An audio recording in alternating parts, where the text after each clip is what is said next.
anybody who has tried a piece of fresh California citrus, it's not surprising it's been called the best in the West.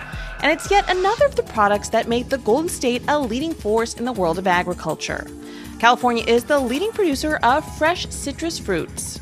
But as the industry has gotten larger, the size of the fruit has actually gotten smaller. In fact, many think that this little guy may be a big part of the future of citrus farming in California. So what's bright orange, fits in your pocket, and has marketing potential in California? If you answered mandarin oranges, you'd be right. You see, while oranges account for 2/3 of the state's citrus crop, there's something gaining in popularity these days. They're pint-sized pears, tangerines, mandarins, and clementines.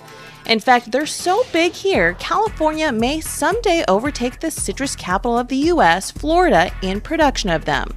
All of which doesn't surprise farmers like Craig Cabrillion one bit. California has a much better climate to grow mandarins than does Florida because they need a typically hot summer and a cold winter. Hot to bring on the sugars, cold to bring on the colors. So this is the best place in the world to grow mandarins. Craig, along with his marketing partner, Duda Farms, harvests hundreds of thousands of petite-sized citrus a day in Visalia. After harvest, they are carefully inspected, washed, and packed. Anything that doesn't look absolutely perfect will go on to be used for juice or in citrus-centered products like candles and lotions. But one of the first things you need to get straight about these pocket-sized powerhouses is their names. You see, a tangerine and a clementine are both part of the mandarin orange family.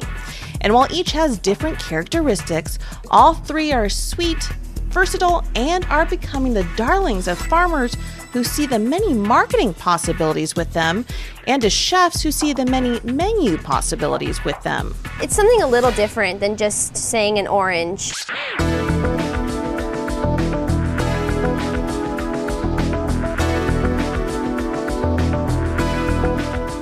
It's like a nice little snack that people have. I don't know, I mean, they make me happy, little mandarins like this, you know. At the Marché restaurant in the South Bay community of Menlo Park, they have a carefully crafted seasonal menu that pastry chef Adrienne Garcia embraces as she uses the best ingredients farmers offer her, and thus it allows her to create dishes that let produce like these mandarins be the true stars of the menu. It makes you take greater pride in your food and your desserts because these people spend every day doing this.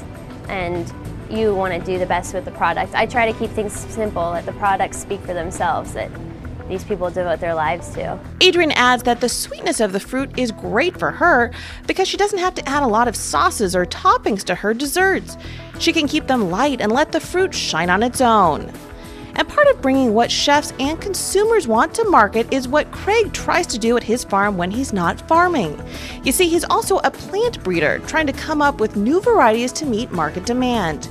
He also stays ahead of the game with new technology and planting and growing techniques as well.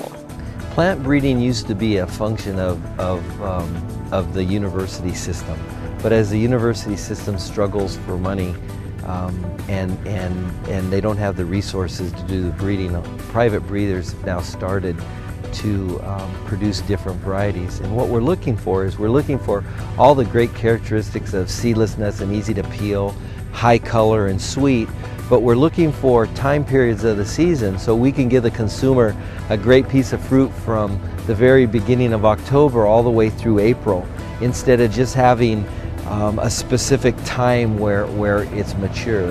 And as mandarins continue to develop a reputation as a healthy, easy-to-eat, convenient food snack, more Californians may realize that bigger isn't always better in the produce world. For California Country, I'm Tracy Sellers.